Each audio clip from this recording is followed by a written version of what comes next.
बच्चों, सरोज मैडम की क्लास में आज की जो व्याकरण क्लास हमारी है उसमें पंचम वर्ग के सभी छात्र छात्राओं का स्वागत है। तो बच्चों, आज हम पाठ 3 पर चलते हैं। उसका टॉपिक है उच्चारण के आधार पर मात्रा अभ्यास। बच्चों, ये बहुत ही इम्पोर्टेंट टॉपिक है क्योंकि मात्रा में बड़ी गड़बड़ होती है।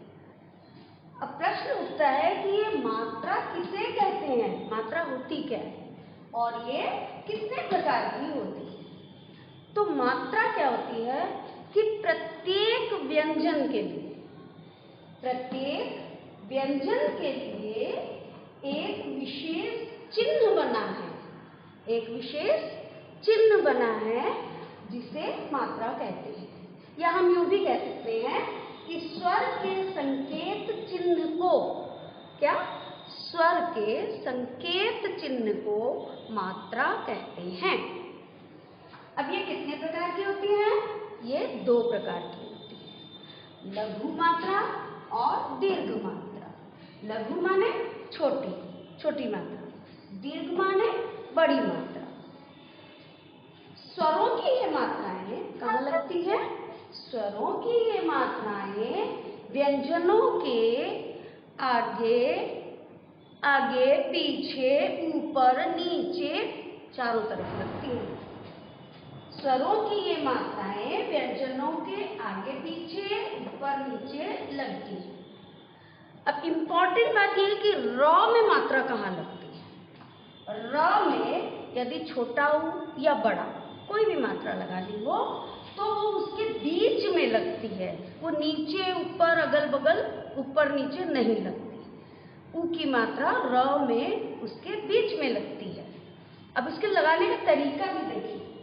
जैसे र में छोटा ऊ लगता है तो आप सिंपली जैसे आप लिखते हैं रू, वो लिखें। अब जब बड़ा ऊ रहता है तो बच्चों गौर कीजिए, आप बुक में भी जब पढ़ते हैं तो आप देखते होंगे कि र में एक ऐसे छोटी सी लाइन देकर के ऊ की मात्रा दी हुई रहती है। गौर कीजिएगा, ये बड़ा ऊ की मात्रा है। र में ऊ की मात्रा ऐसे नहीं लगती और न ही ऐसे लगती है। ये दोनों गलत हैं, ये सही है और फिर थोड़ा सा ऊपर से किए तो ये भी सही है। ये हुआ हमारा छोटा ऊ, ये हुआ बड़ा ऊ। रूप, आपको यदि लिखना है रूप तो यहाँ से एक छोटी लाइन आएगी रूप। ये हुआ रूप, र में बड़े ऊ की मात्रा है। और अब हुआ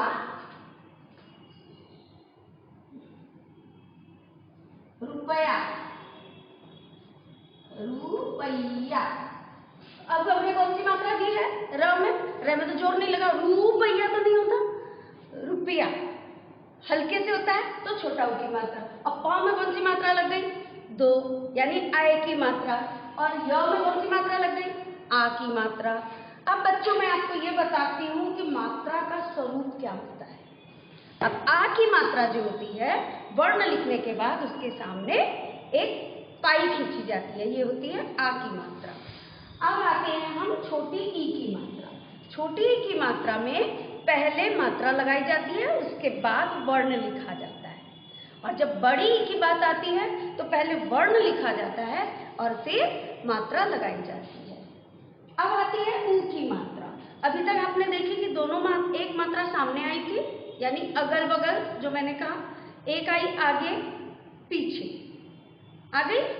अब ऊ की मात्रा क्या होती है? पैरों में लगती है। तो उसका सिंबल कैसा होता है? इस तरह। ये छोटा ऊ होता है जो कि पैरों में लगता है। और बड़ा ऊ की मात्रा का सिंबल ये होता है, ये बड़ा ऊ, ये भी पैरों में लगता है। अब आई री की बात। तो री क्या होता है? इंग्लिश के अल्फाबेट सी की तरह पैरों में ही लगता है। ये हुई री की मात्रा। अब ए की मात्रा, यहाँ बच्चे कंफ्यूज कर जाते हैं। जब ए होता है तो इसमें भी 2 मात्रा लगा देते हैं, जबकि ए की मात्रा में क्या होगा? एक मात्रा, एक मात्रा। अब अय में क्योंकि एक मात्रा दी हुई रहती है और एक दूसरा उच्चारण में निकलता है अय, तो इसकी कितनी हुई? 2 मात्रा। कहाँ लगी? सर पे लगी। अब आता है ओ। ओ की मात्रा में एक हम ये यूं कर लेते हैं, एक ये लाइन होती है और उसके ऊपर एक मात्रा बनी हुई होती है। इसी तरह औ की मात्रा जब आती है तो उसमें 2 बन जाते हैं। अब आती है अंग की मात्रा। तो अंग की कोई मात्रा नहीं होती, अंग का बिंदु होता है। अंग का बिंदु होता है जो सर पे यहाँ रखा जाता है। अह की जो मात्रा होती है ये भी क्या होती है? ये इस तरह 2 बिंदु। अह की मात्रा 2 बिंदु। ऐसे तो बच्चों बहुत सी मात्राएं हैं, लेकिन हम अभी इतने पे फोकस डाल रहे हैं। फिर पदेन की मात्रा, रेफ की मात्रा और भी बहुत सी मात्रा है, हम अभी इतने पे ही फोकस डाल रहे हैं। एक होती है चंद्र बिंदु। तो उसमें क्या होता है कि चंद्र बना हुआ रहता है जो सर पे बनता है और उसके ऊपर बिंदु लगाया जाता है। ये होता है चंद्र बिंदु। अब बच्चों मात्रा लगाने का भी तरीका होता है। जैसे